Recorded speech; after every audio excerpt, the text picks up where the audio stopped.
I am Swati Khandelwal from E Gyan Vigyan channel और आज हम पढ़ेंगे क्लास 10 का chapter number 5 periodic classification of the elements. सबसे पहले हमें ये देखना है कि हमें ये क्लासिफिकेशन की नीड क्यों हुई, हमने ये क्लासिफिकेशन क्यों पढ़ा। तो देखिए, हम किसी भी शॉप पे भी जाते हैं, हम अपने घर में भी किसी हर चीज को अरेंज करते हैं। पहले क्या करते हैं हम कि है ना, एक जनरल स्टोर का सामान यदि आप देखने जाएं तो वो लोग सोप्स को अलग रखेंगे, बिस्किट्स को अलग रखेंगे, खाने पीने के सामान को अलग रखेंगे, कोल्ड ड्रिंक्स वगैरह अलग रखेंगे। फिर उसमें भी वो तरीके से रखते हैं ताकि आपको, यदि आपने कोई सा भी बिस्किट भी मांगा है तो वो वहां पर उस पर्टिकुलर जगह पे जाता है और उस बिस्किट को लेकर आपको दे देता है। इसी तरीके से इसीलिए एलिमेंट्स, आपको पता है 118 एलिमेंट्स आर नोन टुडे। सो क्या आप एक एक एलिमेंट्स की प्रॉपर्टी अलग अलग पढ़ सकते हैं? नहीं पढ़ सकते। तो इन 118 एलिमेंट्स को भी हमें क्लासिफाई करने की जरूरत पड़ी कि भाई इनको कैसे क्लासिफाई किया जा सके, इनकी कैसी प्रॉपर्टीज है जो हम इनको, जो सेम प्रॉपर्टी है उनको एक साथ रख सके। इसीलिए ये सब आगे भी क्लासिफाई करने की कोशिश की गई। तो देखिए, तो सबसे पहले जो क्लासिफिकेशन किया गया वो किया गया डॉबरनेयर का ट्राइब, डॉबरनेयर्स ट्राइब। ओके, तो ये क्या थे? देखो, डॉबरनेयर ने सबसे पहले अटेम्प्ट में बहुत लोगों ने किया, क्लासिफाई करने की कोशिश की, पर वो लोग इतने सक्सेस नहीं हो पाए। इन्होंने क्या कहा, देखिए सबसे पहले देख लेते हैं कि इन्होंने क्या कहा। इन्होंने कहा, according to Dobereiner, when elements are arranged in order of increasing atomic masses। देखिए, तब तक है ना एटॉमिक नंबर कोई चीज नहीं थी, ये लोग नहीं जानते थे कि भाई एटॉमिक नंबर के बेसिस पे इनको क्लासिफाई करें तो ये सब कुछ सही होगा। एटॉमिक मास को ये लेकर चलते थे। आज हम जानते हैं कि एटॉमिक नंबर के बेसिस पे हमारी पीरियोडिक टेबल आई है और वो कितनी अच्छी है, मतलब हम हर तरीके से उसको एक्सप्लेन कर सकते हैं। पर यहाँ पर क्या था? एटॉमिक मास था। ठीक है, ये पॉइंट आप ध्यान रखिए। यहाँ पर क्या है? एटॉमिक मास है। तो क्या कह रहे हैं ये? When elements are arranged in order of increasing their atomic mass, group of three elements have obtained of similar properties. क्या कह रहे हैं ये? यदि हम सारे एलिमेंट, देखिए तब तक 33 एलिमेंट्स ही थे। कितने एलिमेंट्स नॉन थे? Only 33 elements were non. Okay, तो 33 एलिमेंट्स को तो इनको बढ़ते हुए एटॉमिक मास के उसमें इंक्रीजिंग एटॉमिक मास में अरेंज करना था। तो इन्होंने उन 33 एलिमेंट्स को उनके इंक्रीजिंग एटॉमिक मास के अकॉर्डिंग अरेंज कर दिया। तो इन्होंने क्या कहा कि जब हम एटॉमिक मास के इंक्रीजिंग ऑर्डर में इन 33 एलिमेंट्स को अरेंज करेंगे तो हमें 3 एलिमेंट्स के ऐसे ग्रुप मिलेंगे जिनकी प्रॉपर्टी सेम होगी। क्या होगी? 3 एलिमेंट्स के ग्रुप ऐसे होंगे जिनकी प्रॉपर्टी सेम होगी। तो देखिए, अब क्या किया, जैसे एग्जांपल लेते हैं हम लिथियम, सोडियम एंड पोटेशियम। इनका इन्होंने एक ट्रायड बनाया कि ये 3 एलिमेंट्स ऐसे हैं जिनकी प्रॉपर्टी सेम है। कैल्शियम, स्ट्रोंशियम, बेरियम, है ना, तो इनकी प्रॉपर्टी सेम है। And chlorine, bromine and iodine, इनकी प्रॉपर्टी सेम है। तो इनका इन्होंने 3 एलिमेंट्स का ग्रुप बनाया जिनको इन्होंने क्या कहा? ट्रायड। क्या कहा? ट्रायड कहा। इसीलिए कहा कि भाई ये 3 ग्रुप्स के थे। अब इन्होंने एक बात और कही, जो इनकी मेन इंपॉर्टेंट बात थी, वो इन्होंने ये कही कि atomic mass of the middle element, ये क्या है? ये जो बीच वाला मिडिल एलिमेंट है, इसका एटॉमिक मास इन दोनों एलिमेंट्स के एटॉमिक मास के अरिथमेटिक मीन होगा। मतलब क्या कह रहे हैं? सोडियम, जैसे लिथियम का देखिए एटॉमिक मास कितना होता है? 7।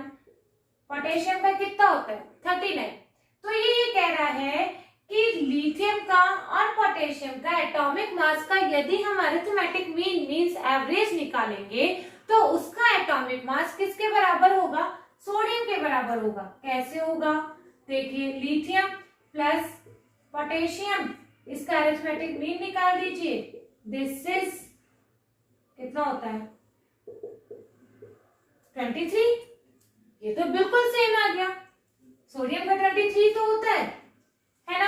तो ये आज हम जानते हैं अच्छे से। तो इन्होंने देखिए कितनी अच्छी बात कही कि the atomic mass of the middle element will be same as the same the arithmetic mean of the other element, arithmetic mean of the atomic mass of the other two elements.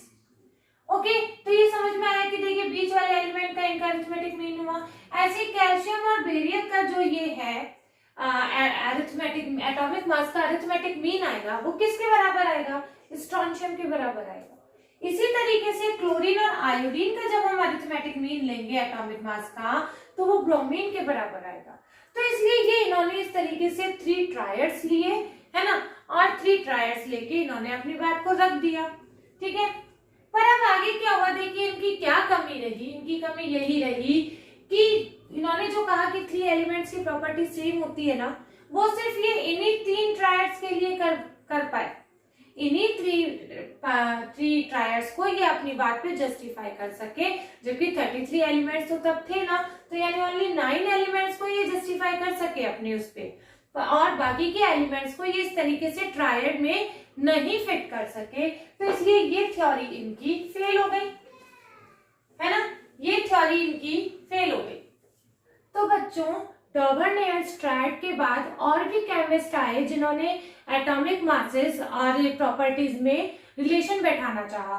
तो उसी के आगे जब जो second अपन हमको पढ़ना है कि किसने लॉ दिया, वो था न्यूलैंड्स लॉ ऑफ ऑक्टेव। इन्होंने भी यही किया कि एटॉमिक मास और एलिमेंट की प्रॉपर्टीज में रिलेशन बैठाया और एलिमेंट्स को मतलब तब तक आप 56 एलिमेंट्स थे तब तक, ठीक है, मतलब इनको सिर्फ 56 एलिमेंट्स के बारे में नॉलेज थी।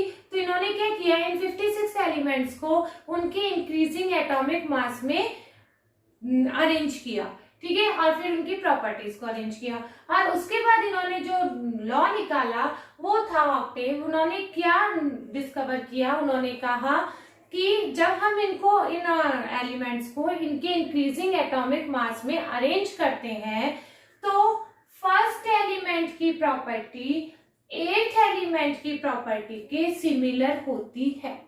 क्या कह रहे हैं, फर्स्ट एलिमेंट की प्रॉपर्टी 8th एलिमेंट की प्रॉपर्टी के सिमिलर होती है। कैसे होती है, ऑक्टेव क्यों नेम दिया इन्होंने, जैसे हम म्यूजिकल नोट्स जानते हैं, सा रे गा मा पा धा नी, फिर ये सा रिपीट होता है। क्या हो रहा है देखिए 1 2 3 4 5 6 7 और ये सा 8th नंबर पे सा रिपीट हो रहा है, यानी उनकी प्रॉपर्टी सेम आ रही है। उसी तरीके से इन एलिमेंट्स में भी होता है कि फर्स्ट एलिमेंट की प्रॉपर्टी उसके 8th एलिमेंट की प्रॉपर्टी के सिमिलर होती है। जैसे देखिए यदि हमने मान लीजिए लिथियम लिया तो लिथियम से 1 2 3 4 5 6 7 8, तो इसकी प्रॉपर्टी किसके सेम होगी, सोडियम की। हाइड्रोजन यदि हम लेंगे तो हाइड्रोजन से काउंट करेंगे 1 2 3 4 5 6 7 सॉरी 1 2 3 4 5 6 7 8, इसकी प्रॉपर्टी किसके सिमिलर होगी, फ्लोरीन के सिमिलर होगी। इसी तरीके से बेरिलियम की यदि लेंगे तो मैग्नीशियम के सिमिलर होगी। मतलब जिसकी प्रॉपर्टी हमें जाननी है उसके 8th एलिमेंट की प्रॉपर्टी से वो सिमिलर होगी। इन्होंने ये समझाया, ठीक है। अब इन्होंने ये कह दी बात, अब इनकी कुछ डीमेरिट्स रही कि इनकी में क्या कमी रही। इन्होंने एक टेबल तो बना दी पर इनकी में क्या कमी रही, तो फर्स्ट कमी इनकी में ये थी कि ये जो इन्होंने कहा कि फर्स्ट एलिमेंट की प्रॉपर्टी 8th एलिमेंट की प्रॉपर्टी के सिमिलर होगी, ये सिर्फ कैल्शियम तक ही फिट बैठ रहा था। मतलब कैल्शियम तक तो ये जितने भी एलिमेंट्स थे उनमें फर्स्ट और 8th का रिलेशन सेम बैठ रहा था। कैल्शियम के बाद वाले एलिमेंट्स में ऐसा नहीं देखा जा रहा था कि फर्स्ट एलिमेंट की प्रॉपर्टी 8th एलिमेंट की प्रॉपर्टी के सिमिलर होगी। तो ये इन्होंने फिर भाई कर दिया, हटा दिया कि भाई कैल्शियम के आगे तो ये फिट बैठ ही नहीं रहा है ये लॉ। सेकंड प्रॉपर्टी जो इनकी थी, इन्होंने क्या कहा कि ये कॉन्फिडेंट थे कि तब तक देखिए 56 एलिमेंट्स डिस्कवर किए जा चुके थे, तो इन्होंने यही अज्यूम किया कि 56 एलिमेंट्स ही हैं अपने अर्थ में, अब इसके बाद कोई एलिमेंट्स डिस्कवर नहीं किए जाएंगे। पर हम जानते हैं 56 के इनके डबल एलिमेंट्स आज हम जानते हैं, है ना। तो फिर इतने सारे जो एलिमेंट्स है उनकी प्रॉपर्टीज किसके सिमिलर होगी, ऐसे फर्स्ट से एट्थ की सिमिलर, तो जब कैल्शियम के आगे नहीं बैठी तो फिर और एलिमेंट्स की कैसे बैठेगी, है ना। तो इन्होंने ये अज्यूम कर लिया कि 56 एलिमेंट्स ही अपने नेचर में है, जबकि ऐसा नहीं है।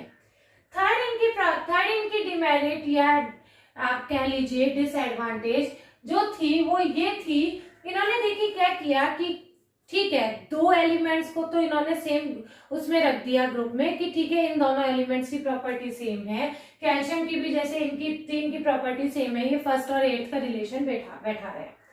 पर ये देखिए जैसे कोबाल्ट एंड निकल, कुछ ऐसे भी इन्होंने क्या किया, अपने एलिमेंट्स को टेबल में फिट करने के लिए बिल्कुल जैसे उनसे वो प्रॉपर्टी मैच भी नहीं करती थी, उनके सेम रख दिए।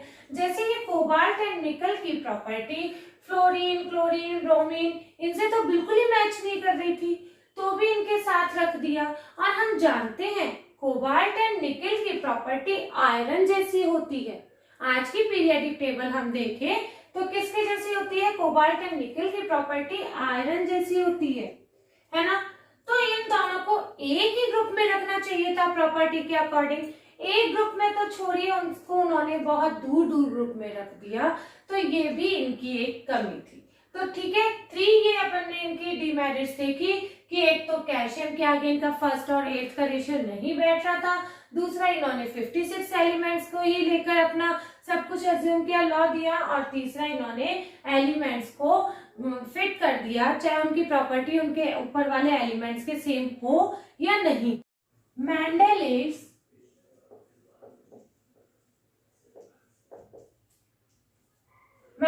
पीरियोडिक टेबल,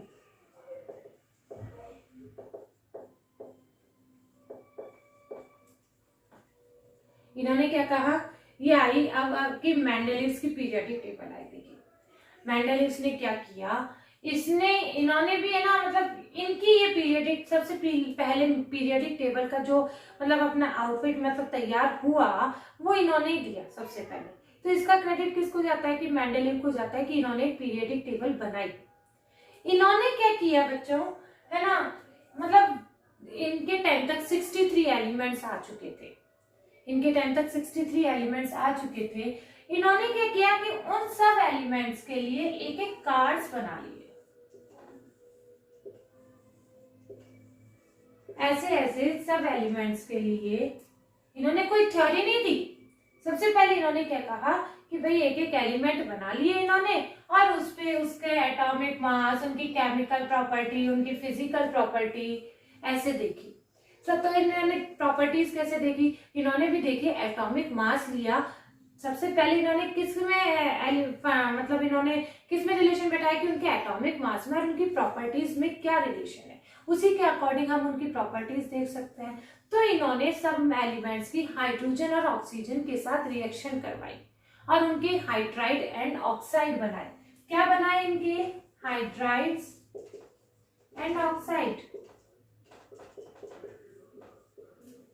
है ना, हाइड्राइड एंड ऑक्साइड बनाए। क्यों करवाई इन्होंने हाइड्रोजन एंड ऑक्सीजन के साथ रिएक्शन, क्योंकि हाइड्रोजन और ऑक्सीजन रिएक्टिव होते हैं, आर द वेरी रिएक्टिव, और ये सब ऑलमोस्ट सब एलिमेंट्स के साथ रिएक्शन कर लेते हैं। ठीक है, तो इन्होंने सबके साथ इनके साथ रिएक्शन करके इनके हाइड्राइड और ऑक्साइड बनाए, जिससे इनकी इन्होंने प्रॉपर्टीज देखी और एटॉमिक मास है ना पता ही था, तो उनके बीच में रिलेशन करके सबके बारे में एक भाई जैसे ए ये लिया, बी ये लिया, सी ये लिया, डी ये लिया, ई लिया, है ना। फिर मान लीजिए एफ की प्रॉपर्टी थोड़ी सी इसके बिल्कुल सिमिलर आई, तो इन्होंने उस कार्ड को इसके साथ पंच कर दिया, है ना, इसके साथ पंच कर दिया। फिर क्या हुआ कि अब दूसरे एलिमेंट की प्रॉपर्टी आई तो इसको दूसरे के साथ पंच कर दिया। ऐसे कर करके इन्होंने पूरे 63 एलिमेंट्स का कुछ बंचेस बना लिए जिनकी प्रॉपर्टी सेम थी। ठीक है भाई, ये थोड़ी ना कि 63 एलिमेंट्स की डिफरेंट थी प्रॉपर्टीज, उनकी सबकी मतलब थोड़े थोड़े एलिमेंट्स की सबकी सेम थी, और जिनकी प्रॉपर्टी सेम थी उनको इन्होंने एक साथ रख दिया, है ना। अब एक साथ रखने के बाद इन्होंने जो रूल दिया, इन्होंने अपनी बात कही, एक लॉ दिया, इन्होंने कहा the properties of element are the periodic function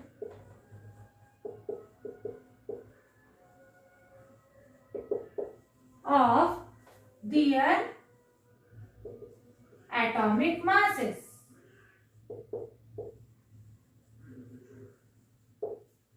ठीक है, तो यानी ये क्या कह रहे हैं, the properties of elements are the periodic function of their atomic masses. इन्होंने जब ये कार्ड्स सारे एक साथ अरेंज किए और जब इनकी प्रॉपर्टीज को इन्होंने स्टडी किया तो इन्होंने क्या देखा कि जो एलिमेंट्स की प्रॉपर्टी है वो सब उनके एटॉमिक मास से ही होती है, एटॉमिक मास के अकॉर्डिंग पीरियडिसिटी उनमें आती जाती है ना। ठीक है, तो इन्होंने ये लॉ निकाला। ठीक है, अब इन्होंने लॉ निकालने के बाद अपनी टेबल बना दी और उस टेबल पे भाई ये हो गए कि ठीक है अब ये टेबल अपनी बन गई है, इसको पीरियोडिक टेबल इन्होंने नाम दे दी। ठीक है, अब तो इनकी अब हमको देखनी होगा कि इनकी मेरिट्स तो क्या थी और इनकी डीमेरिट्स क्या थी। अब हम देखते हैं achievement of the Mendeleev's periodic table.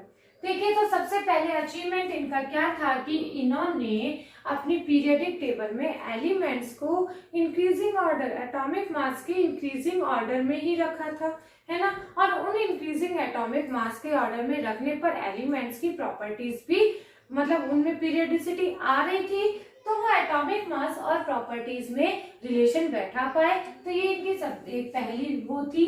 Second जो था इनकी बहुत बड़ा अचीवमेंट था कि इन्होंने अपने टेबल में कुछ गैप्स रखे। जैसे क्या किया, ऐसे सेम एलिमेंट्स का तो सब कुछ सेम रख दिया, पर जैसे ऐसा लगा इनको कि जैसे मान लीजिए यहाँ एल्यूमिनियम है, ठीक है, यहाँ ये है ना। अब इनको लगा कि इसका एटॉमिक मास और इसका एटॉमिक मास में तो बहुत ज्यादा डिफरेंस आ गया और इनकी प्रॉपर्टीज में भी बहुत डिफरेंस आ गया है। तो यानी इनके बीच में कोई तो एलिमेंट अभी आएगा जो अभी डिस्कवर नहीं किया गया है, पर आएगा, फ्यूचर में वो डिस्कवर किया जाएगा, जो इनके और इसके बीच के एटॉमिक मास के होगा और उनकी प्रॉपर्टीज भी इनके बीच की होगी, है ना। तो इन्होंने ये कहा, ये इतने अपने इस बात को लेकर कॉन्फिडेंट थे कि जब तक 63 एलिमेंट्स को डिस्कवर किया जा चुका था, और आज हम जानते हैं कि कितने एलिमेंट्स डिस्कवर किए जा चुके हैं, तो इन्होंने कहा कि नहीं, अभी और एलिमेंट्स डिस्कवर किए जाएंगे जो मेरी इस टेबल में बीच बीच में सेट किए जाएंगे, है ना। तो उन्होंने उनके लिए गैप भी छोड़े कि मान लीजिए यदि वो एलिमेंट्स आ जाते, उनकी टेबल पहले बन जाती, तो फिर वो कहाँ पर उनको सेट करते, है ना। तो इसलिए इन्होंने उनके लिए बीच में गैप छोड़े। जैसे देखिए, उन गैप्स को इन्होंने क्या कहा, ए का बोरॉन, ए का एल्यूमिनियम, ए का सिलिकॉन। ठीक है, जैसे बोरॉन के नीचे वाले को कह दिया ए का बोरॉन, एल्यूमिनियम के नीचे वाले को कह दिया ए का एल्यूमिनियम, और सिलिकॉन के नीचे वाले को कह दिया ए का सिलिकॉन, कि भाई अभी इनमें एलिमेंट्स आएंगे और है ना बिना डिस्टर्ब किए हुए इस टेबल को हम उन एलिमेंट्स को यहाँ पर अरेंज कर देंगे। ये हुआ भी, ये प्रूफ हुआ भी कि स्कैंडियम, गैलियम एंड जर्मेनियम, ये 3 एलिमेंट्स आए और ये इन गैप्स में फिट कर दिए गए। स्कैंडियम बोरॉन की जगह, गैलियम को एल्यूमिनियम के नीचे मतलब इसके गैप में, और जर्मेनियम को सिलिकॉन के नीचे कर दिया। तो ये बिल्कुल इनका बहुत बड़ा अचीवमेंट रहा कि इन्होंने अपनी टेबल में गैप्स रखे और उनमें वो भविष्य में, फ्यूचर में ये एलिमेंट्स भी रख दिए गए। इनकी थर्ड जो अचीवमेंट था, इन्होंने क्या किया कि देखिए, जब अब इनर्ट गैसेस डिस्कवर हुई, इनर्ट गैसेस इतनी लेट डिस्कवर क्यों हुई, क्योंकि वो देखिए एटमॉस्फेयर में बहुत ही कम अमाउंट में होती है प्रेजेंट, और वो इनर्ट होती है, इनएक्टिव होती है, वो रिएक्ट ही नहीं करती हैं। तो जब वो रिएक्ट ही नहीं करेंगी तो हमें कैसे पता चलेगा कि उनकी कोई प्रेजेंस भी है, इसलिए वो बहुत बाद में डिस्कवर हुई। तो उनको जैसे आप जानते हो इनर्ट गैसेस कौन कौन सी होती है, हीलियम, नियॉन, आर्गन, क्रिप्टॉन, ये सब इनर्ट गैसेस होती हैं। तो इनके लिए क्या किया गया कि इन इनर्ट गैसेस को उस टेबल को विदाउट डिस्टर्ब किए हुए अलग से जीरो ग्रुप बना के उनको रख दिया गया कि भाई ये अलग ही है, इनका इस टेबल पे कोई हम डिस्टर्ब नहीं करेंगे, तो इनको भी उसमें सेट कर दिया गया।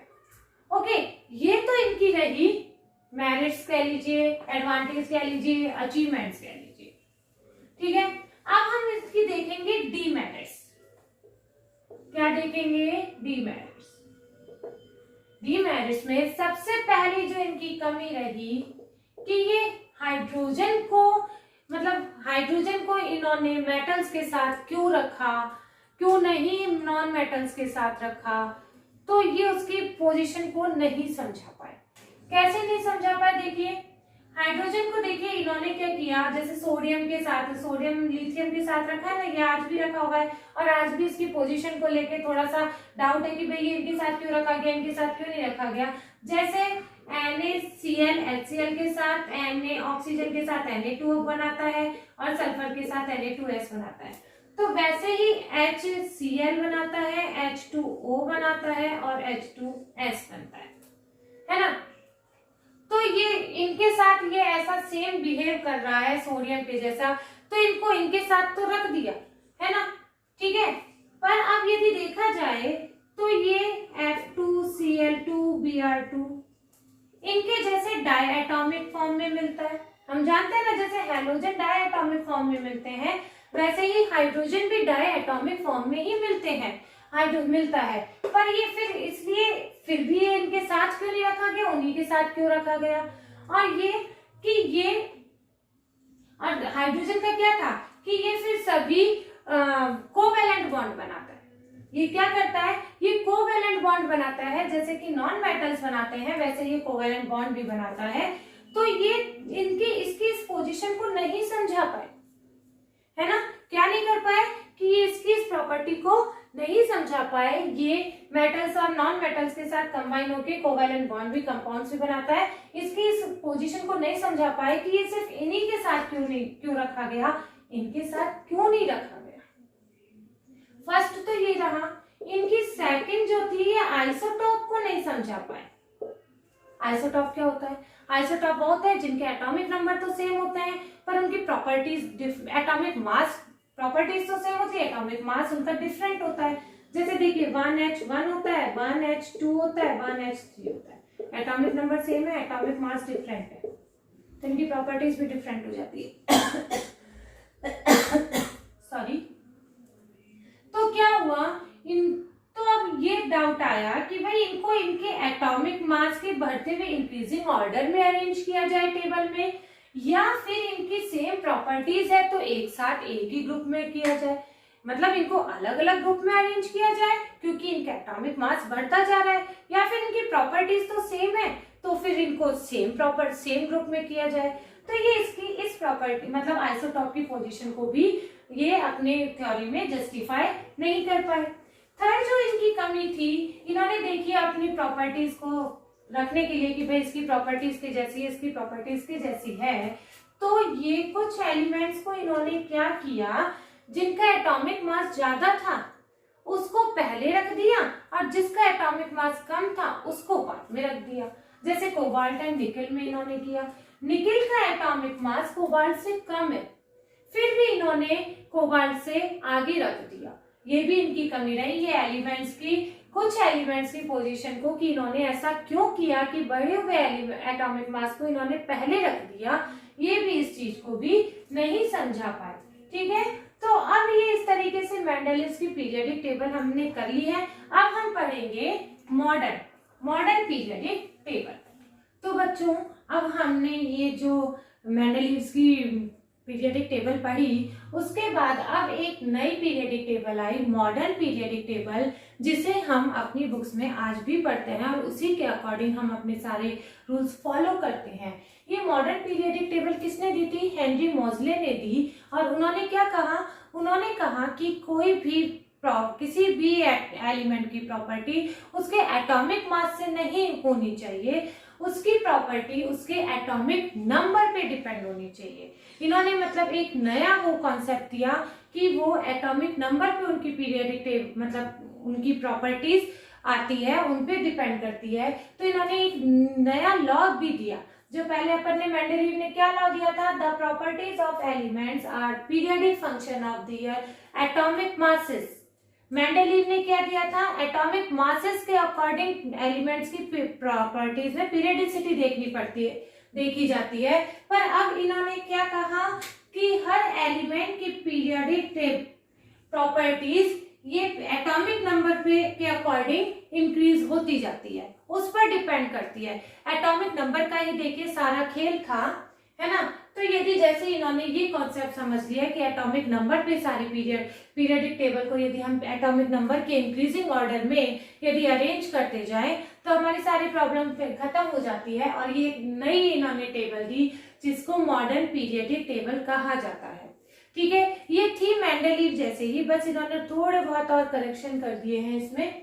और अब देखिए इसमें ये मैं टेबल के बारे में अब देखते हैं अब हम सबसे पहले कि इसमें क्या क्या बताया गया। तो ये देखिए, ये इसे कहा जाता है एस ब्लॉक।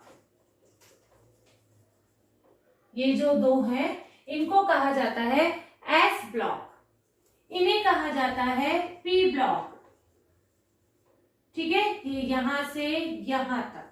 ठीक है, डी ये है डी ब्लॉक। ठीक है, और यहाँ पर 28 एलिमेंट्स और आते हैं, वो मैंने ड्रॉ मतलब नहीं बनाए हैं। ठीक है, ये यहाँ पर 28 और आते हैं ऐसे, और इनको कहा जाता है एफ ब्लॉक। ठीक है, ये एस ब्लॉक है, ये पी ब्लॉक है, ये डी ब्लॉक है और ये एफ ब्लॉक है। ठीक है, थोड़ी बहुत यहाँ पर अपने को थोड़ी बहुत इंफॉर्मेशन दी गई है, आगे आप अपने हायर क्लासेस में इनके बारे में पूरा पढ़ेंगे। ठीक है, और अभी हमें 10th क्लास में सिर्फ किन के बारे में पढ़ना है, एस ब्लॉक के बारे में और पी ब्लॉक के बारे में, ज्यादा डिटेल नहीं जाना है, इसलिए मैंने बीच के एलिमेंट्स शो भी नहीं किए। ओके, तो हमें एस ब्लॉक को कहा जाता है नॉर्मल एलिमेंट्स। क्या कहा जाता है, एस ब्लॉक के एलिमेंट्स को नॉर्मल एलिमेंट्स कहा जाता है। और इसी तरह से पी ब्लॉक के एलिमेंट्स को भी हम क्या कहते हैं, नॉर्मल एलिमेंट्स। ठीक है, इन्हें कहा जाता है ट्रांजिशन एलिमेंट्स।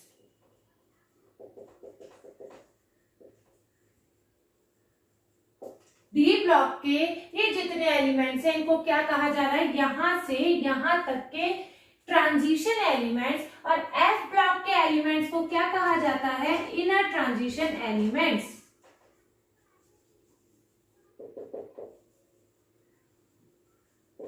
ठीक है, समझ में आया। एस और पी ब्लॉक के एलिमेंट्स को नॉर्मल एलिमेंट्स कह रहे हैं और डी ब्लॉक के एलिमेंट्स को ट्रांजिशन एलिमेंट्स कह रहे हैं और एफ ब्लॉक के एलिमेंट्स को इनर ट्रांजिशन एलिमेंट्स कह रहे हैं। हमें अपनी स्टडी अभी एस ब्लॉक और पी ब्लॉक यानी नॉर्मल एलिमेंट्स पे ही फोकस करनी है। अब हम इनके बारे में बताएंगे। देखिए ये सब ये हटा रही हूं मैं।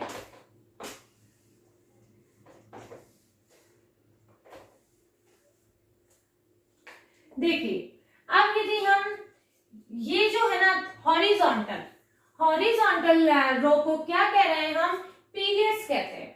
ठीक है, क्या कह रहे हैं, पीरियड्स। यानी ये फर्स्ट पीरियड है, ये सेकंड पीरियड है, ये थर्ड पीरियड है, ये fourth period, fifth, sixth, seventh. यानी अपनी मॉडर्न पीरियडिक टेबल में कितने पीरियड्स हैं, 7 पीरियड्स हैं।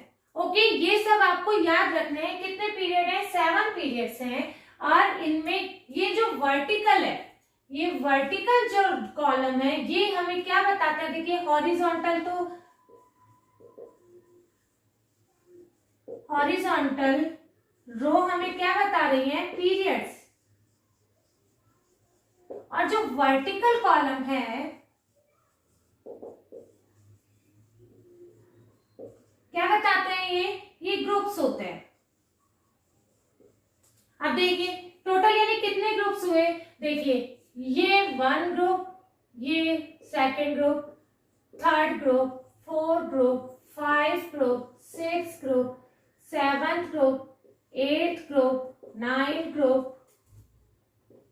10th group, 11th group, 12th group, ये एक एक्स्ट्रा हो गया है, सॉरी बच्चों,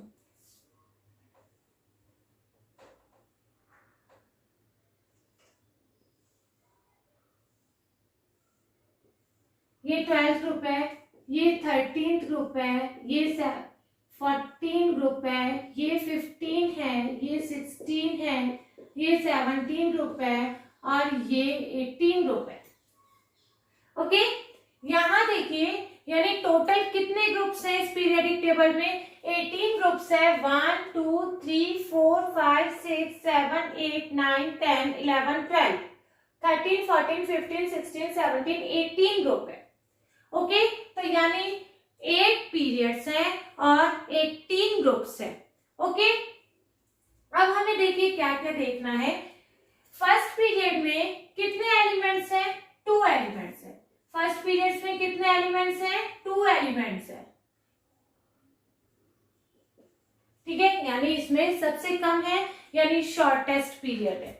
सेकंड में कितने हैं, 1 2 3 4 5 6 7 8 एलिमेंट्स है। सेकंड पीरियड में कितने हैं, 8 एलिमेंट्स है। ठीक है, इसी तरह से थर्ड पीरियड में भी 8 एलिमेंट्स है,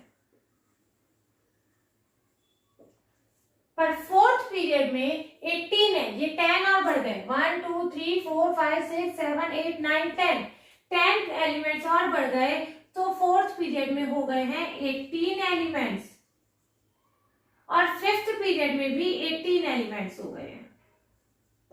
ठीक है, आप कहेंगे सिक्स्थ पीरियड में भी 18 एलिमेंट्स होने चाहिए, नहीं, सिक्स्थ पीरियड में देखिए क्या किया इन्होंने, ये जो लैंथेनम है, ठीक है, लैंथेनियम है, ये है ना, यहां से फिर इसका ये एक्सटेंशन है जो यहां हमने टेबल बनाई थी 14 एलिमेंट्स की। ठीक है, जो इनर ट्रांजिशन थे ना, यहाँ पर 14 एलिमेंट्स की, इनका ये यहाँ पर था और ये जो एक्टिनियम है इनका एक्सटेंशन यहाँ पर था। ठीक है, लैंथेनियम के बाद यहाँ पर है जो एलिमेंट्स आएंगे और एक्टिनियम के बाद यहाँ पर आएंगे एलिमेंट्स, इसीलिए फिर ये यहाँ पर 71 एटॉमिक नंबर पर आ जाते हैं और फिर यहाँ से 72 का आगे शुरू होता है, यानी लैंथेनियम के बाद यहाँ से जो शुरू होगा वो 72 एटॉमिक नंबर का होगा। ठीक है, इसी तरह तो इसमें यानी सिक्स्थ पीरियड में हमारे कितने एलिमेंट्स हो गए, 32 एलिमेंट्स। ठीक है, और सेवंथ पीरियड है इनकम्प्लीट है कि भाई अभी और भी आगे एलिमेंट्स डिस्कवर किए जाएंगे तो उनको इसमें रखा जाएगा, तो दिस इज इनकम्प्लीट पीरियड।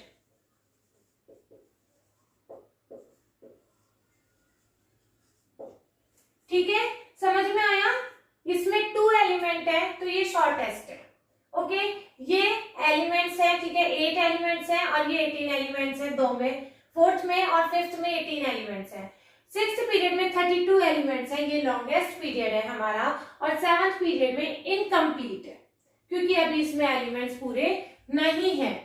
ठीक है, तो ये तो अभी रही हमारी मोटी मोटी, मतलब कि अपन ये जो शॉर्ट में अपन ने ये कर लिया है, हमें ये याद रखना है कि कितने पीरियड्स हैं और कितने एलिमेंट्स हैं। ओके, अब आपको देखिए यहाँ पर है ना हर किसी का एटॉमिक नंबर लिखा हुआ है जिसके बेसिस पे ये पीरियोडिक टेबल बनाई गई है।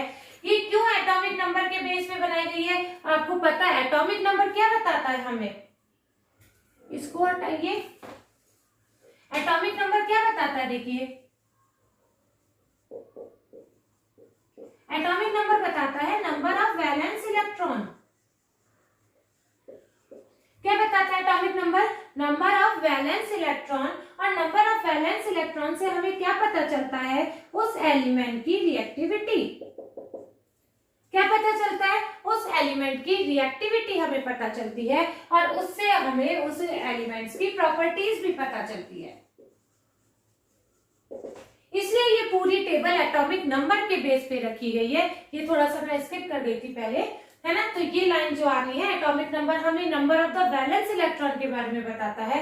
वैलेंस इलेक्ट्रॉन से ही हमें किसी भी एलिमेंट की रिएक्टिविटी के बारे में पता चलता है ना। और रिएक्टिविटी से देखिए हम प्रॉपर्टीज, केमिकल प्रॉपर्टीज अधिकतर में मानी जाती हैं, तो केमिकल प्रॉपर्टीज से पता लग जाता है। तो उस एलिमेंट की सारी प्रॉपर्टीज हमें किससे पता लग रही है, एटॉमिक नंबर से पता लग रही है, जिससे हमें ये पीरियोडिक टेबल बहुत सक्सेस हुए हम इसको समझने में।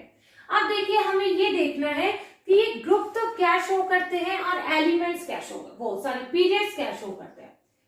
तो देखिए यदि हम ऐसे ग्रुप ले, पहले यदि हम एक ऐसे ग्रुप लेंगे तो ये जो ग्रुप है, ठीक है, ये हमें क्या बताता है, ये हमें बताते हैं number of the valence electron. मतलब ग्रुप हमें क्या शो कर रहा है, नंबर ऑफ वैलेंस इलेक्ट्रॉन। ठीक है, समझ में आया कि क्या कैसे हुआ। देखिए मैं बताती हूँ आपको 20 एलिमेंट तक, तो 9th क्लास में ही सारे एलिमेंट्स 20 एटॉमिक नंबर तक के याद होंगे। ये नहीं भी याद है तो आपको याद होने चाहिए, ये याद कर लीजिए। देखिए hydrogen, helium, lithium, beryllium, 3,4, boron, carbon, nitrogen, oxygen, fluorine, neon, sodium, magnesium, aluminium, silicon, phosphorus, sulphur, chlorine, organ, potassium and calcium. यहाँ तक की आपको टेबल, यहाँ तक का तो आपको याद होने ही चाहिए। अब ये थोड़ी सी देखिए ये एलिमेंट्स भी आपको याद होने चाहिए। पहले थोड़ा सा ये एलिमेंट्स कैसे याद होना है ये हम देख लेते हैं, क्योंकि देखिए हमें अब यही पढ़ना है कि ग्रुप में क्या होना है, पीरियड में क्या होना है, तो थोड़ा सा इन एलिमेंट्स के बारे में पता होना चाहिए। यदि हम देखिए फर्स्ट ग्रुप को याद करना चाहें तो फर्स्ट ग्रुप को हम कैसे याद करेंगे, हमको लीना के रब से फिर कैसे याद करेंगे, थोड़ा सा इसको देखिए बाद में देखते हैं। अभी पहले देखते हैं पीरियडिक टेबल कैसे लर्न करनी है। हमको लीना के रब से फिर, हमको लीना के रब से फिर, उनकी देखिए फर्स्ट अपन वर्ड लेते जाएंगे तो हमें याद हो जाएगा। सेकेंड ग्रुप कैसे याद होता है, बेमग का सिर बारा। सेकेंड ग्रुप को कैसे याद करेंगे, बेमग का सिर बारा। ठीक है, बेमग का सिर बारा। ठीक है, थर्ड ग्रुप को, 13th ग्रुप को हम कैसे याद करेंगे, देखिए बैंगन, आलू, गाजर इन थाली। क्या बोलेंगे, बैंगन, आलू, गाजर इन थाली। थोड़ा सा देखिए, थोड़ा सा ध्यान देंगे तो याद हो जाएगी पीरियडिक टेबल भी। 14th ग्रुप को हम कैसे याद करेंगे, कहे शिव जी सुने पार्वती, कहे शिव जी सुने पार्वती। ओके, 15th ग्रुप को कैसे याद करेंगे, नाना, पाटेकर, ऐश्वर्या सब बीमार, नाना, पाटेकर, ऐश्वर्या सब बीमार। ठीक है, 16th ग्रुप को क्या कैसे याद करेंगे, ओ जो होता है अपन इसको ओ से याद कर लीजिए, ओ से टी पो, उस से टी पो। ठीक है, 17th ग्रुप को कैसे याद करेंगे, फिर कॉलेज से बाहर आई आंटी, फिर कॉलेज से हटाओ, बाहर आई आंटी। देखिए ये तो हैलोजन ग्रुप है, आप जानते हैं ये फ्लोरीन, क्लोरीन, ब्रोमीन, आयोडीन, ये आप लोगों को अब तक वैसे भी याद हो गया होगा। इसको क्या कहते हैं हम, हैलोजेंस, हैलोजेंस कहते हैं ना इनको। ये मोस्ट रिएक्टिव नॉन मेटल्स होते हैं।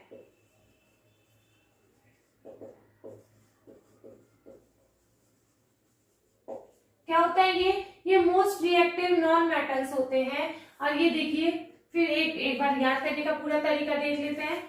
इसको 18th ग्रुप को कैसे याद करेंगे, हीरो ने आकर 0 रन बनाए, हीरो ने आकर 0 रन बनाए। ठीक है, ये थोड़ा सा इस तरीके से आप अपनी पीरियोडिक टेबल को याद कर लेंगे। डी और एफ को अभी आपको नहीं लर्न करना है, एस एंड पी को याद करना है। थोड़ा सा आप याद कर लेंगे, अपने आप याद हो जाएगा ये। अच्छा, अभी एक चीज और दे गई है, ये जो फर्स्ट ग्रुप के एलिमेंट्स हैं ये होते हैं एल्केलाई मेटल्स।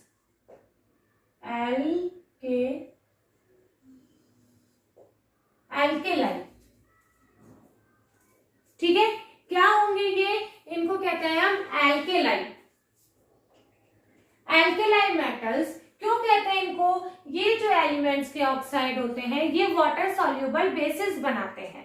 क्या बनाते हैं? वाटर सॉल्युबल बेसिस बनाते हैं। आपने सेकंड चैप्टर एसिड बेसिस में पढ़ा है कि एल्केलाई क्या कहते हैं? Those bases which are soluble in the water. Okay, तो इनको इसीलिए एल्केलाई मेटल्स कहा जाता है। और सेकेंड ग्रुप के एलिमेंट्स को कहा जाता है एल्केलाइन अर्थ मेटल। इनको क्या कहा जाता है? Alkaline earth metals. Second group के एलिमेंट्स को क्या कहा जाता है? Alkaline earth metal. क्यों कहा जाता है? एल्केलाइन तो है, जो मतलब उनके बेसिस वाटर सॉल्युबल होते हैं, पर ये अर्थ क्रस्ट में ज्यादा पाए जाते हैं, इसलिए इनको एल्केलाइन अर्थ मेटल्स कहा जाता है। इसके बारे में मैंने आपको बताया 17th ग्रुप के बारे में कि ये fluorine, chlorine, bromine, iodine halogen group होते हैं। ठीक है, इनको हैलोजन हमें कहा जाता है। और इनको क्या कहते हैं हम? ये मोस्ट रिएक्टिव नॉन मेटल्स है, ये अभी बताती हूँ। और ये देखिए 18th ग्रुप है, इनको हम कहते हैं इनर्ट गैसेस या नोबल गैसेस। ठीक है, इनको क्या कहा जा रहा है? इनर्ट गैसेस या नोबल गैसेस। ठीक है बच्चों, अब देखिए आप, ये जो मैंने रेड उससे मार्क की है, ये जो रेड मार्कर से इनको मार्क किए है ना, ये बोरॉन, सिलिकॉन, जर्मेनियम, आर्सेनियम और आर्सेनिक, और ये टी, और पीओ। ओके, तो ये जो है एलिमेंट्स, यहां से ये जो जिगजैग लाइन है ये नॉन मेटेलॉइड को शो करते हैं। किसको शो करते हैं? ये नॉन मेटेलॉइड को शो करते हैं। यहाँ के ये मेटल्स होते हैं, इनकी फिर ये धीरे धीरे इनमें मेटल के प्रॉपर्टीज है वो कम होती जाती है। और ये जो है ये मेटेलॉइड्स होते हैं, यानी मेटल और नॉन मेटल दोनों के बीच के दोनों की प्रॉपर्टी थोड़ी थोड़ी होती है। अब यहाँ से इनके राइट साइड ये जो आ गए हैं ये नॉन मेटल है। ये क्या है? दीज आर मेटल्स और दीज आर नॉन मेटल्स। ठीक है, ये नॉन मेटल्स हैं। ये जो जिगजैग लाइन है इनको हम मतलब ये मेटेलॉइड्स हैं, और यहाँ के साइड के ये मेटल्स हैं। हाइड्रोजन को छोड़ दीजिए, हाइड्रोजन को आप छोड़ दीजिए, और फिर ये या बाकी के सारे मेटल्स हैं, ये मेटेलॉइड्स हैं और ये नॉन मेटल्स हैं। ठीक है, मोस्ट रिएक्टिव नॉन मेटल्स हैं ये हैलोजन ग्रुप। ओके, अब हम ये देख रहे थे कि ग्रुप हमें क्या शो करता है। देखिए ग्रुप हमें क्या शो कर रहा है, आप देखेंगे हाइड्रोजन का एटॉमिक नंबर है 1, तो यानी इसमें इलेक्ट्रॉन कितने हो गए? 1। लिथियम का इलेक्ट्रॉन नंबर एटॉमिक नंबर है 3, तो इसका इलेक्ट्रॉनिक कॉन्फ़िगरेशन क्या होगा? 2 1। इसका कितना है? 11, तो इसका इलेक्ट्रॉनिक कॉन्फ़िगरेशन क्या होगा? 2 8 1। इसका है 19, तो इसका होगा 2 8 8 1।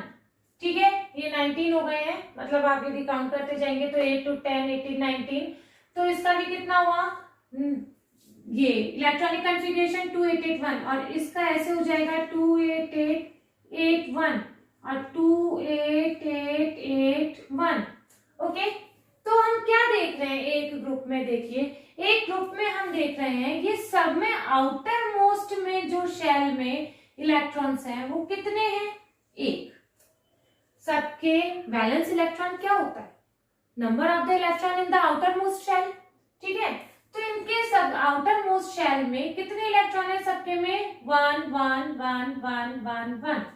ठीक है, यानी ये सबके में सेम है, वैलेंस इलेक्ट्रॉन सबके में सेम है।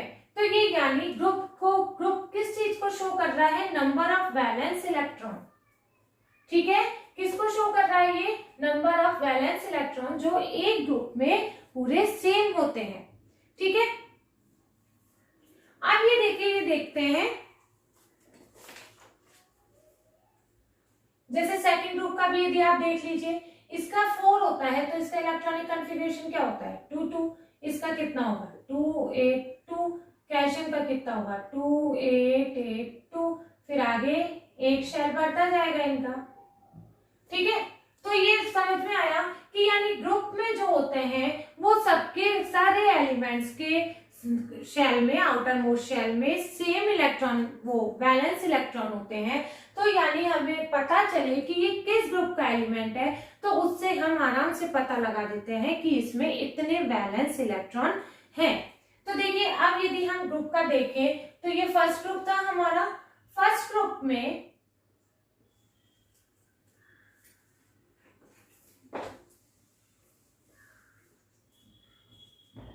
देखिए, यहां मैं लिख देती हूं, ग्रुप क्या शो कर रहा है हमें? Number of valence electron. ठीक है, अब हमको ये देखना, तो फर्स्ट ग्रुप में वैलेंस इलेक्ट्रॉन कितने हैं? 1 इलेक्ट्रॉन। सेकेंड ग्रुप में आपने इसी तरीके से देखा, कितने हैं? सेकेंड ग्रुप में कितने हैं बच्चों? 2 हैं, आउटर मोस्ट में 2 इलेक्ट्रॉन। ओके, अब इन सबको आप छोड़ दीजिए, इनसे आपको कोई नहीं मतलब है। अब हम यहाँ पर आते हैं 13th ग्रुप। आपने कहा भाई फर्स्ट ग्रुप में फर्स्ट के बराबर है, सेकंड ग्रुप में सेकंड के बराबर है, तो 13th ग्रुप में भी आप यदि ये देखेंगे, इसका 5 एटॉमिक नंबर है तो इसके कितने होंगे? 3। इसका 13 है तो इसके कितने होंगे? 2 8 3 इलेक्ट्रॉनिक कन्फिगरेशन। ठीक है भाई, आप जानते हैं फर्स्ट में 2 होते हैं, सेकंड में 8 होते हैं, थर्ड में भी 8 होता है, फोर्थ में भी 8 होता है, ऐसे बढ़ते जाते हैं नाम इलेक्ट्रॉन्स को। तो इनके इलेक्ट्रॉन, वैलेंस इलेक्ट्रॉन कितने हुए? 3। ठीक है, तो यानी थर्ड ग्रुप में कितने हुए? 3 वैलेंस इलेक्ट्रॉन। इसी तरह से थर्ड ग्रुप में 13th ग्रुप, 14 ग्रुप में कितने हुए? 4 electron. Number of valence electron है 4 इलेक्ट्रॉन। इसी तरीके से देखिए 15th ग्रुप में कितने होंगे? 5 इलेक्ट्रॉन। 16th ग्रुप में कितने होंगे? 6 इलेक्ट्रॉन। ठीक है, 17th ग्रुप में 7 इलेक्ट्रॉन एंड 18th ग्रुप में 8 इलेक्ट्रॉन। यदि आप सबका भी इलेक्ट्रॉनिक कन्फिगरेशन देखेंगे, इनका कितना होता है? 2। इसको तो छोड़िए, है ना। फिर ये नियॉन है, फर्स्ट ग्रुप की हम बात नहीं करते हैं, ठीक है, फर्स्ट पीरियड की, सॉरी। इसका कितना है? 2 8। इसका कितना है? 2 8 8। इसका कितना है? 2 8 8 8। इसका कितना है? नंबर ऑफ शेल बढ़ाते जाइए, पर सब में लास्ट में कितने आ रहे हैं? 8 इलेक्ट्रॉन। इसी तरीके से यदि ये 9 है तो इसका कितना हो जाएगा? 2 और 7, यानी कितने इलेक्ट्रॉन है? 7 इलेक्ट्रॉन है। तो यानी कोई भी ग्रुप नंबर हमें क्या शो कर रहा है? Number of the valence electron. Okay, clear हो गया ये? आप कुछ नहीं करिए, उसका एटॉमिक नंबर थोड़ा सा यदि आपको याद है, 20 तक तो देखिए आपको याद होने चाहिए, 20 तक आपको याद होने चाहिए, क्योंकि 20 तक में तो क्वेश्चंस भी आ सकते हैं। अब हम देखते हैं, ये तो हमने देखा, देखिए कि ग्रुप क्या शो करते हैं।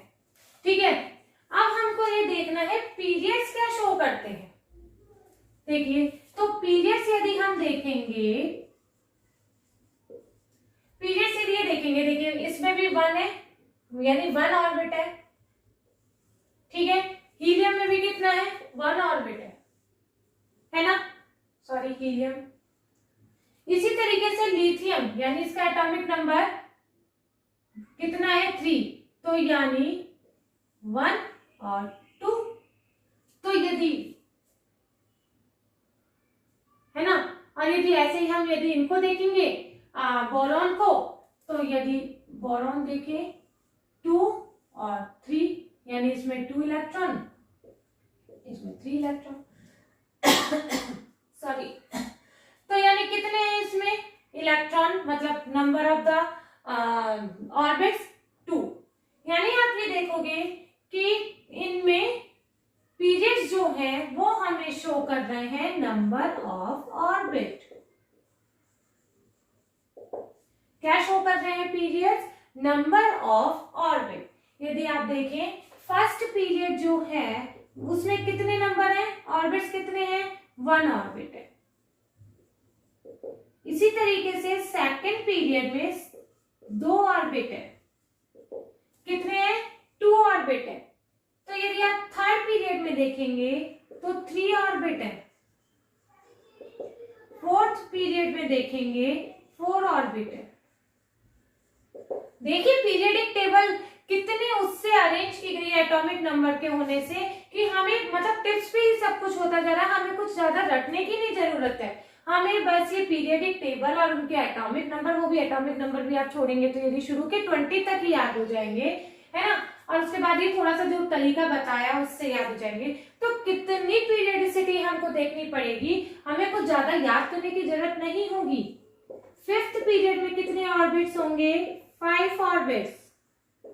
इसी तरीके से सिक्स्थ पीरियड में कितने होंगे, 6 ऑर्बिट्स। सेवंथ पीरियड में कितने होंगे, 7 ऑर्बिट। ठीक है, कितने ऑर्बिट है, 1 2 3 4 5 6 7, 7 पीरियड, सॉरी ऑर्बिट नहीं पीरियड्स। तो कितने हैं, 7 पीरियड्स है। तो यानी लास्ट वालों में कितना होगा, 7th पीरियड में कितना होगा, 7 ऑर्बिट्स होंगे। ओके, अब समझ में आया आपको। पीरियड्स हमें क्या बता रहे हैं, नंबर ऑफ द ऑर्बिट्स। आप यदि देखते जाएंगे तो ये देखिए इसमें 1 ऑर्बिट होता है, इसमें लिथियम में 2 ऑर्बिट होगा, तो सोडियम में 1 2 3 2 8 1, और पोटेशियम में और बढ़ते जाएंगे। ठीक है, तो इस तरीके से नंबर ऑफ द ऑर्बिट हो गए। अब यदि आपको मान लीजिए क्वेश्चन आता है,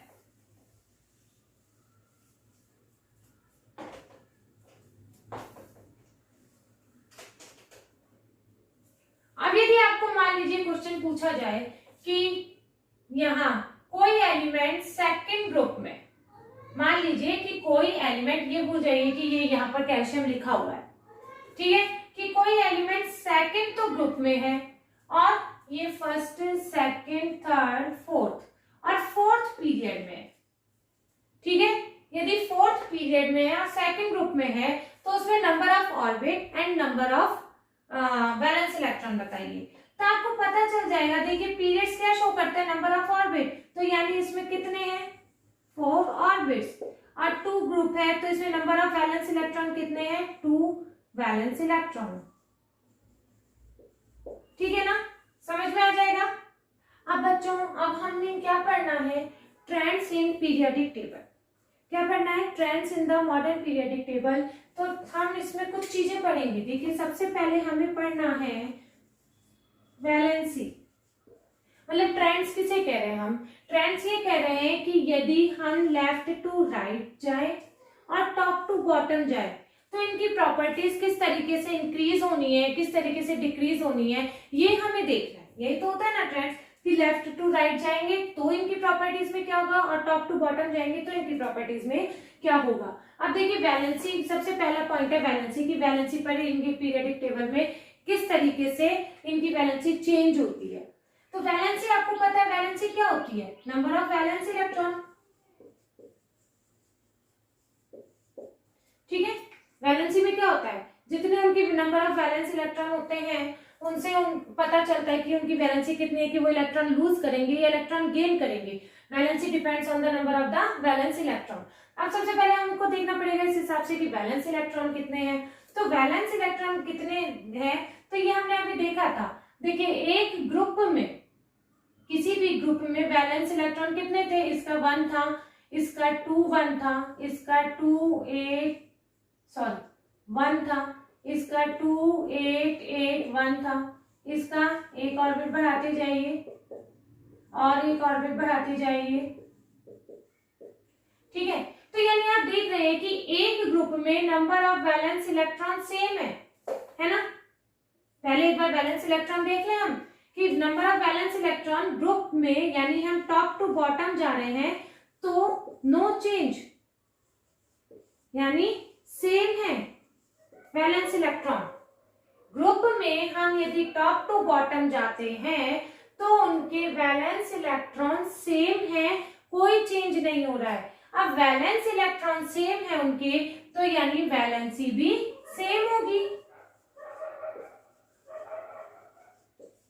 एक ग्रुप में टॉप टू बॉटम जाने पर वैलेंसी में कोई चेंज नहीं होगा, वैलेंसी सेम होगी क्योंकि वैलेंस इलेक्ट्रॉन भी सेम है।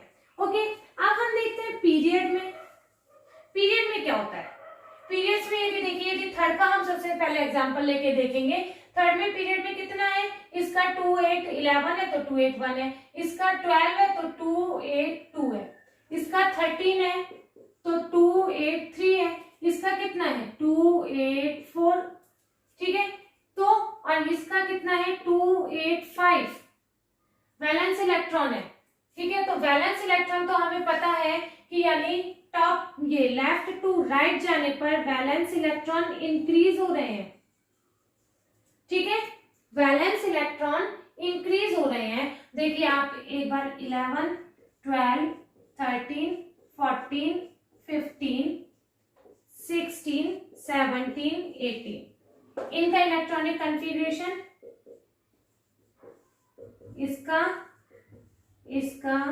14th का 284, 15th का 285, 16th का 286, 17th का 287 एंड 18th का 288, ठीक है। यानी आप देख रहे हैं वैलेंस इलेक्ट्रॉन तो लेफ्ट टू राइट जाने पर इंक्रीज हो रहे हैं। अब हमें देखना है वैलेंसी, कि वैलेंसी में क्या इफेक्ट हो रहा है कि भाई ये बढ़ रही है या घट रही है। तो अभी आप देखिए क्या देखेंगे, इसकी वैलेंसी ये है 11 है, 281 यानी ये 1 इलेक्ट्रॉन को आसानी से दे देगा। अपना ऑक्टेट आउटर मोस्ट शेल का ऑक्टेट कंप्लीट करने के लिए ये 1 इलेक्ट्रॉन आसानी से दे देगा। तो इसकी वैलेंसी कितनी हो गई? +1 हो गई ना इसकी वैलेंसी। ये 1 इलेक्ट्रॉन देके वह स्टेबल हो जाएगा, तो ये 1 इलेक्ट्रॉन दे देगा। इसकी वैलेंसी कितनी हो गई? इसके आउटर मोस्ट में कितने हैं? 2 इलेक्ट्रॉन। तो ठीक है, ये 8 इलेक्ट्रॉन अपने आउटर मोस्ट शेल को कंप्लीट करने के लिए ये भी 2 इलेक्ट्रॉन दे देगा आसानी से। तो इसकी वैलेंसी कितनी हो गई? 2 हो गई, ठीक है। अब ये क्या करेगा? ये 13th में देखिए 2 8 3 है, तो यानी 3 इलेक्ट्रॉन्स है, ये 3 इलेक्ट्रॉन्स यानी इसकी 3 वैलेंसी हो गई। फिर 14th ग्रुप में कितने इलेक्ट्रॉन है? 4 इलेक्ट्रॉन है। आउटर मोस्ट में कितने इलेक्ट्रॉन है? 4 इलेक्ट्रॉन है। अब ये चाहे देखिए इलेक्ट्रॉन दे, इलेक्ट्रॉन ले, ये इलेक्ट्रॉन शेयर करे, ठीक है। क्या होती है valency? Capability of the donating और एक्सेप्टिंग और द शेयरिंग, ठीक है। तो ये पर इसकी वैलेंसी कितनी होगी? 4। ये कैसे हो गया? 1, इसकी वैलेंसी 2, इसकी वैलेंसी 3, इसकी वैलेंसी 4। अब 5 में वैलेंसी देखिए, यहाँ तक तो इन्होंने इलेक्ट्रॉन लेने थे तो ये 1 2 3 हो गया। अब 5 में क्या होगा? 2 8 5 है, उसके लिए 5 इलेक्ट्रॉन डोनेट करना बहुत ही मुश्किल होगा, ठीक है। तो क्या होगा? ये यानी इसका ऑक्टेट कंप्लीट करने के लिए इसको कितने इलेक्ट्रॉन्स की नीड है? इसको 3 इलेक्ट्रॉन्स की नीड है, यानी ये इसकी वैलेंसी कितनी होगी? 3, ताकि ये 3 इलेक्ट्रॉन्स ले लेगा और इसका ऑक्टेट कंप्लीट हो जाएगा। इसी तरीके से यहाँ पर कितने आउटर मोस्ट में 6 इलेक्ट्रॉन्स है, तो 6 इलेक्ट्रॉन देगा तो नहीं, ये 2 इलेक्ट्रॉन्स लेना पसंद करेगा जिससे इसका ऑक्टेट कंप्लीट हो जाएगा। तो इसकी वैलेंसी कितनी हो जाएगी? 2। ऐसे 17th ग्रुप है, इसका ये 7 है, ओके, यानी 1 इलेक्ट्रॉन से दूर है बस ये अपना ऑक्टेट कंप्लीट करने के लिए। तो इसका वैलेंसी होगी 1 और इसका होगी 0, क्योंकि इसका तो ऑक्टेट ऑलरेडी कंप्लीट है। ये इनर्ट गैस है, नोबल गैस है ना, ये रिएक्टिव नहीं होती है, ओके। तो अब आपने देखा कि देखिए यहां से यहां तक तो यानी पीरियड में यहां से यहां तक तो इनकी वैलेंसी इंक्रीज हो रही है, और फिर क्या हो रहा है? इनकी वैलेंसी डिक्रीज हो रही है। यानी किसी भी ग्रुप में लेफ्ट टू राइट जाने पर first increases the valency from 1 to 4, then decreases, है ना, फिर डिक्रीज हो रही है। देखिए यहाँ पर आप डिक्रीज हो रही है वैलेंसी फ्रॉम 4 to 0, ठीक है। एक ग्रुप की टॉप टू बॉटम जाने पर वैलेंसी सेम रहती है, पर लेफ्ट टू राइट जाने पर पहले इंक्रीज हो रही है फिर डिक्रीज हो रही है। कैसा ग्राफ आएगा इसका? यानी पहले इंक्रीज हो रही है फिर डिक्रीज हो रही है, ऐसे आएगा। और ग्रुप में जाने पर ऊपर से लेकर नीचे तक सेम है वैलेंसी, नो चेंज, ओके, अब हमारा नेक्स्ट टॉपिक है एटॉमिक साइज। क्या टॉपिक है अब हमारा? Atomic size. देखिए सबसे पहले हम देखते हैं एटॉमिक साइज। हम सबसे पहले ग्रुप में देखते हैं। ग्रुप में यदि हाइड्रोजन को छोड़ दीजिए, देखिए तो अब हम देखेंगे लिथियम। लिथियम में कितना है एटॉमिक साइज? 2 ऑर्बिट्स है। सोडियम में कितना है? 3 ऑर्बिट्स है। पोटेशियम में कितना है? 4 ऑर्बिट्स है। और रुबिडियम में कितना है? 5 ऑर्बिट्स है। ठीक है, तो आप देख रहे हैं कि ऑर्बिट्स बढ़ते जा रहे हैं। एटॉमिक साइज देखिए क्या होता है। एटॉमिक साइज इसका यहां से यहां तक, इसको ना इसकी रेडियस होती है। ये जितनी रेडियस बड़ी होती जाएगी उसका एटम का एटॉमिक साइज भी इंक्रीज होता जाएगा। तो इसी तरीके से यदि आप देखेंगे तो ये देखिए एटॉमिक साइज इनकी ये रेडियस इंक्रीज होती जा रही है। Of course number of orbits बढ़ते जा रहे हैं तो उनका साइज बढ़ता जाएगा। तो यानी एक ग्रुप में ऊपर से नीचे यानी टॉप टू बॉटम जाने पर इनका एटॉमिक साइज इंक्रीज हो रहा है। समझ में आ रहा है? क्योंकि नंबर ऑफ ऑर्बिट्स इंक्रीजेस हो रहे हैं इसलिए इनका एटॉमिक नंबर इंक्रीज हो रहा है ऊपर से लेकर नीचे जाने पर। ठीक है, ये समझ में आया ना? यानी लिथियम सबसे छोटा साइज का होगा और ये फ्रांशियम सबसे बड़े साइज का होगा। ठीक है, अब हम देखेंगे पीरियड में जाने पर। अब आप कहेंगे पीरियड में तो number of the orbit are the same, है ना? नंबर सेम होता है तो यानी इनका एटॉमिक साइज भी सेम होना चाहिए, कोई चेंज नहीं होना चाहिए। देखते हैं भाई क्या होता है। नंबर देखिए, इसका हम थर्ड ग्रुप थर्ड पीरियड लेते हैं। इसमें देखिए इसका लिया हमने सोडियम का 281, मैग्नीशियम का 282। बस ऑर्बिट तो सेम है पर इसमें इलेक्ट्रॉन बढ़ते जा रहे हैं। एल्यूमिनियम 283, 3 ऑर्बिट दिखाते जाएंगे हम। ठीक है ना? ऐसे और एक और लेके देख लो आप, ये 5 हो गया। ठीक है, अब इनका यदि हम इलेक्ट्रॉन शो करें 281, 282, दूसरे तरह से कर लेते हैं 283, 284, 285। ओके, यानी आपको समझ में आया? देखिए इलेक्ट्रॉन्स आ गए हैं 281, 282। अब देखिए इनका प्रोटॉन चार्ज कितना है। प्रोटॉन चार्ज कितना होता है? इलेक्ट्रॉन के चार्ज के बराबर होता है। यानी इनमें प्रोटॉन चार्ज है 11, इसका प्रोटॉन चार्ज है 12, इसका प्रोटॉन चार्ज है 13, इसका प्रोटॉन चार्ज है 14, इसका प्रोटॉन चार्ज है 15। यानी इसका न्यूक्लियर चार्ज कितना हुआ? इसका न्यूक्लियर चार्ज हुआ 11, इसका कितना हुआ 12, इसका 13, इसका 14, इसका 15। न्यूक्लियर चार्ज की बात हम कर रहे हैं। न्यूक्लियर चार्ज प्रोटॉन के चार्ज के बराबर हो गया क्योंकि न्यूट्रॉन पे तो कोई चार्ज होता ही नहीं है। तो इनके ये देखिए न्यूक्लियर चार्ज बढ़ता जा रहा है। अब ये न्यूक्लियर चार्ज बढ़ता जा रहा है यानी सेंटर की पावर बढ़ती जा रही है। अब ये देखिए सेंटर की पावर इनकी, इसकी सबसे कम है, इसकी थोड़ी इससे ज्यादा है, इससे ज्यादा है, इससे ज्यादा है। अब ये क्या करेगा? जैसे मान लीजिए इसके सेंटर की पावर 13 है और इसको 13 है और इसके 3 ग्रुप्स को इसको पकड़ना है तो ये थोड़ा सा टाइटली होल्ड उसको करेगा। भाई तू आ जा। ये इतना टाइटली होल्ड इसको नहीं करेगा, ये थोड़ा इससे ज्यादा करेगा पर इससे कम करेगा क्योंकि इससे कम है इसका न्यूक्लियर चार्ज। ये सबसे ज्यादा करेगा और ये और भी ज्यादा तरीके से उसको टाइटली होल्ड कर लेगा, अपनी तरफ अट्रैक्ट करेगा उसको कि भाई थोड़ा थोड़ा सा मेरे पास आ जाओ। तो ये क्या होंगे? ये ऑर्बिट्स थोड़े से साइज में छोटे होते जाएंगे। ठीक है, ये ऑर्बिट्स थोड़े से छोटे होते जाएंगे। यानी ऑर्बिट्स छोटे होने का मतलब क्या हुआ? इनका ये न्यूक्लियस थोड़ी सी छोटी होती जाएगी। इतना ज्यादा मेजर डिफरेंस नहीं दिखेगा आपको जैसे कि ग्रुप में दिखता था, पर वो छोटा होता जाएगा क्योंकि अट्रैक्शन फोर्स लगेगा उसमें, है ना? इसलिए हम देखेंगे कि एक पीरियड में लेफ्ट टू राइट जाने पर एटॉमिक साइज क्या होगा? डिक्रीज होगा। क्या होगा? एटॉमिक साइज डिक्रीज होगा। समझ में आ रहा है? क्यों होगा? क्योंकि nuclear charge left to right जाने पर इंक्रीज हो रहा है, ये इंक्रीज होगा, इसलिए atomic size left to right जाने पर डिक्रीज हो रहा है। और ग्रुप में हम क्या कह रहे हैं? ग्रुप में तो आप देख रहे हो नंबर ऑफ ऑर्बिट बढ़ते जा रहे हैं, इंक्रीजेस हो रहे हैं, तो एटॉमिक साइज भी बढ़ता जाएगा। समझ में आ रहा है ना? कहते हैं थोड़ी सी फास्ट हो गई हूँ क्या, है ना? तो फिर समझ में आ गया। देखिए आप यदि ऐसे सबका ड्रॉ करते जाएंगे, एटॉमिक नंबर आपको पता होना चाहिए, उसका इलेक्ट्रॉनिक कन्फिगरेशन आपको पता होना चाहिए। न्यूक्लियर चार्ज यहाँ बढ़ता जा रहा है, इसलिए उनका एटॉमिक साइज डिक्रीज होता जा रहा है। अब हमारी नेक्स्ट प्रॉपर्टी जो है, next and the last property, metal and non metallic property, metallic and non metallic property, है ना। अब हम देखिए जानते हैं पीरियोडिक टेबल्स में यहाँ पर तो मेटल्स है, यहाँ पर नॉन मेटल्स है, ये रेड है जो क्या है, मेटलॉइड्स है, यानी मेटल एंड नॉन मेटल दोनों की इसमें प्रॉपर्टी है, ठीक है। तो अब क्या देखते हैं हम इसमें, मेटल की आप जानते हो मेटल आर डोनर्स, ये डोनेट करते हैं इलेक्ट्रॉन, और नॉन मेटल क्या करते हैं, एक्सेप्ट करते हैं, यानी जो जितनी आसानी से डोनेट करेगा इलेक्ट्रॉन वो उतना ही ज्यादा मेटल होगा, और नॉन मेटल में क्या होगा, जो जितनी आसानी से इलेक्ट्रॉन एक्सेप्ट कर लेगा वो उतना ही ज्यादा नॉन मेटेलिक उसमें प्रॉपर्टी होगी।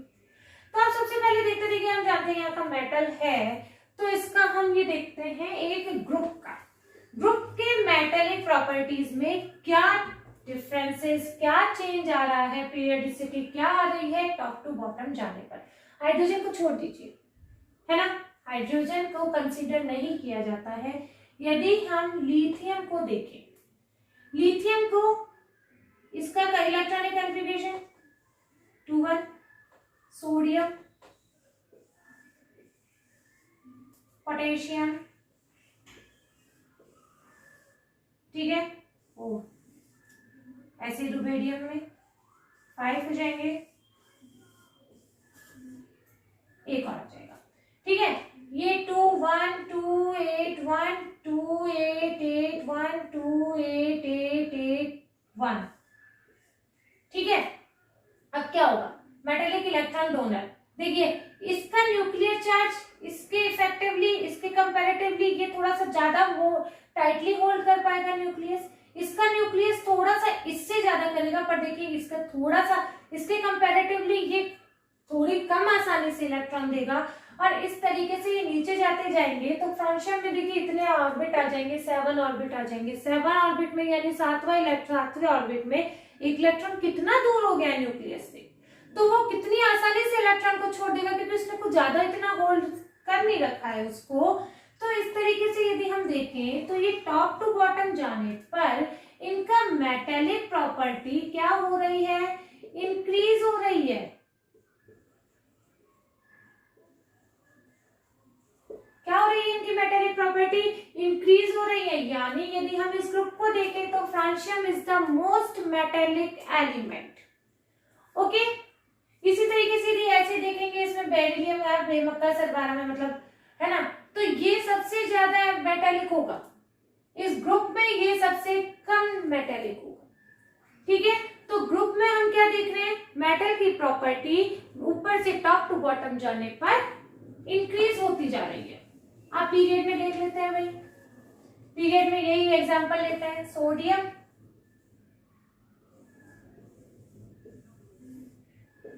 मैग्नीशियम, एल्यूमिनियम, और छोड़िए वो अब मेटलॉइड आ गया, है ना। इसका 2 8 1 2 8 2 2 8 3। अब ये देखिए कौन इलेक्ट्रॉन आसानी से देगा, इसके आउटर मोस्ट में 1 इलेक्ट्रॉन है, इसके आउटर मोस्ट में 2 इलेक्ट्रॉन है, और इसके आउटर मोस्ट में 3 इलेक्ट्रॉन है, ओके। तो कितने, अब आपको पता लग जाएगा भाई ये 2 इलेक्ट्रॉन से तो थोड़ा सा टाइटली उससे होल्ड कर लेगा सेंट्रल पावर, ये 3 इलेक्ट्रॉन तो थोड़ा और ज्यादा कर लेगा, पर इसमें 1 इलेक्ट्रॉन है तो ये सबसे ज्यादा आसानी से दे देगा। तो यानी sodium is the most metallic, यानी हम एक पीरियड में यदि लेफ्ट टू राइट जा रहे हैं, क्या कर रहे हैं, एक पीरियड में यदि लेफ्ट टू राइट जा रहे हैं तो मेटेलिक प्रॉपर्टीज डिक्रीजेस, क्या हो रही है, मेटेलिक प्रॉपर्टी डिक्रीज हो गई है ना, डिक्रीज हो रही है। तो यही तो हम देख रहे हैं इस टेबल में, ये मेटल्स कम होती जा रहे हैं और यहाँ पर नॉन मेटल्स की प्रॉपर्टी इंक्रीज होती जा रही है, ठीक है। तो ये मेटल्स तो देख लिया, ऊपर से नीचे जाने पर इंक्रीज हो रहा है, पर साइड में इधर से इधर जाने पर डिक्रीज हो रहा है। अब हम देखते हैं नॉन मेटेलिक। नॉन मेटेलिक हम जानते हैं एक्सेप्टर्स होते हैं, ठीक है। तो हम ये हैलोजन का ग्रुप लेते हैं क्योंकि ये सबसे ज्यादा मेटेलिक है। सबसे पहले हम ग्रुप में देखते हैं क्लोरीन कितने हैं, 2 है, क्लोरीन 2 8 7 है, ब्रोमीन, आयोडीन, ठीक है, इसका कितना है 2 7, इसका कितना है 2 8 7, इसका कितना है 2 8 8 7, इसका कितना है 2 8 8 8 7, है ना, ऐसे ही है। तो अब आप देखिए इलेक्ट्रॉन कौन आसानी से लेगा। देखिए इसका ये न्यूक्लियर चार्ज यहाँ पर ज्यादा होगा तो ये एक इलेक्ट्रॉन को जल्दी से अट्रैक्ट करेगा। ये थोड़ा दूर हो गया है तो थोड़ा और टाइम लेगा। ये और भी दूर हो गया है तो भाई अभी ठीक है 7 इलेक्ट्रॉन घूम रहे हैं आराम से। ये और भी ज्यादा दूर है ना। तो नॉन मेटल क्या होता है, जो जितनी जल्दी से एक्सेप्ट कर ले, है ना। तो यानी फ्लोरीन जल्दी से ले लेगा इलेक्ट्रॉन को, ये थोड़ा टाइम लगाएगा, ये थोड़ा और टाइम लगाएगा, ये थोड़ा और टाइम लगाएगा। यानी क्या हो रहा है, नॉन मेटेलिक प्रॉपर्टी डिक्रीज हो रही है। क्या हो रहा है, इसका नॉन मेटेलिक प्रॉपर्टी डिक्रीज हो रही है टॉप टू बॉटम जाने पर। यानी फ्लोरीन सबसे ज्यादा मेटल नॉन मेटल होगा, है ना। क्या होगा, फ्लोरीन सबसे ज्यादा नॉन मेटल होगा, मतलब मोस्ट नॉन मेटल होगा। ओके, अब हम एक ग्रुप का देख लेते हैं, पीरियड का देख लेते हैं। PHCl, फॉस्फोरस, सल्फर, क्लोरीन,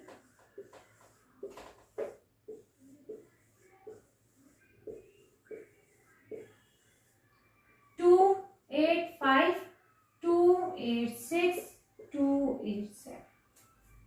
अब आप देखिए इसके आउटर मोस्ट में कितने इलेक्ट्रॉन है, 5। इसके आउटर मोस्ट में कितने इलेक्ट्रॉन है, 6। इसके आउटर मोस्ट में इलेक्ट्रॉन है 7। कौन जल्दी आसानी से लेगा, आप खुद ही सोच सकते हैं। देखिए कि ये जो 7 इलेक्ट्रॉन है इसमें जल्दी, ये भाई एक इलेक्ट्रॉन जल्दी से मेरे पास आ जाए और मैं अपना ऑक्टेट कंप्लीट कर लूं, है ना। तो इसमें एक इलेक्ट्रॉन ये सबसे आसानी से ले लेगा। तो ये कौन सा हुआ, ये most metallic, most non metal, most non metallic property chlorine में ज्यादा होगी और ये इसमें कम होगी, इसमें कम, इससे ज्यादा होगी। तो यानी एक पीरियड में लेफ्ट टू राइट जाने पर नॉन मेटेलिक प्रॉपर्टी बढ़ रही है, इंक्रीज हो रही है। समझ में आया बच्चों। देखो नॉन मेटेलिक जो इलेक्ट्रॉन एक्सेप्टर्स होते हैं, जो जितनी आसानी से इलेक्ट्रॉन ले लेगा उसमें उतना ही नॉन मेटेलिक प्रॉपर्टी होगी, है ना। तो ये देखिए इसमें ये जल्दी आसानी से लेगा इसलिए ये नॉन मेटेलिक ज्यादा हो जाएगा। इसी के साथ देखिए हमारा ये लेसन कंप्लीट होता है। आपको कोई भी डाउट होता है तो आप पूछ लीजिए, कमेंट करिए। आप प्लीज यदि आपको मेरा ये वीडियो पसंद आया है तो लाइक करिए, शेयर करिए, कमेंट करिए और अपने फ्रेंड्स को भी कहिए कि प्लीज सब्सक्राइब करें। चलिए ठीक है, आप पढ़िए इस लेसन को। Okay, bye.